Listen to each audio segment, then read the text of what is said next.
name is Danette Howell, and I'm running for the Mystic Shores Property Owners Association Board of Directors.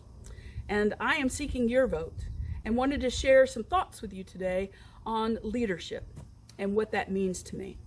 I have worked in various positions throughout my career in managing teams and leading teams from a couple of people all the way up to staffs of 30 or more. And while that might not seem large, I've learned a few things. I've learned that leadership involves a few key things. And one of those is not sitting in my office and just dictating.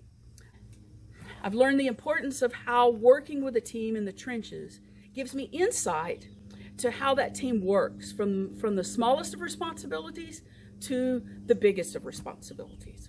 That collaboration is extremely important in coming to decisions when you are leading a team. One of those ways that we do this is by getting in the trenches and working. You know, one of my favorite shows on TV is that secret show where the boss comes in a disguise and he's working with the people. It can be good in some cases, we've seen that, and it can be bad in some cases, which unfortunately is necessary for a leader to know. But when he does that, he learns things that he never would have learned otherwise. So I don't go in disguise, but I make sure that I follow somebody for a day, that I know what their work is like, what their opinion of their work is, and how I can maybe enhance their opinions and their environment so that they are more comfortable and happy in their environment.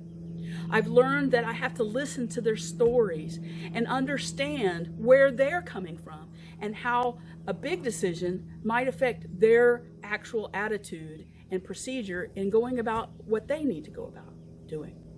And the way you do with understanding that is you listen. You listen and you ask questions.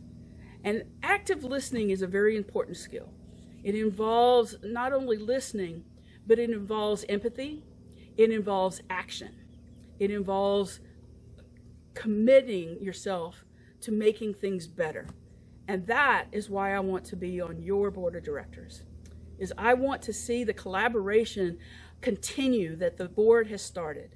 And I want to see that more owner-centric kind of attitude where we go in, as I've done on the ACC, and worked with people and heard their stories and heard their whys and what fors. And that makes a difference. And it often changes the outcome of decisions that we make. And that's important. And those gray areas of objectivity are really important in our board. And so I hope you understand that my perspective is to hear you and your stories and to work with you so that we can make Mystic Shores the greatest place on earth to live.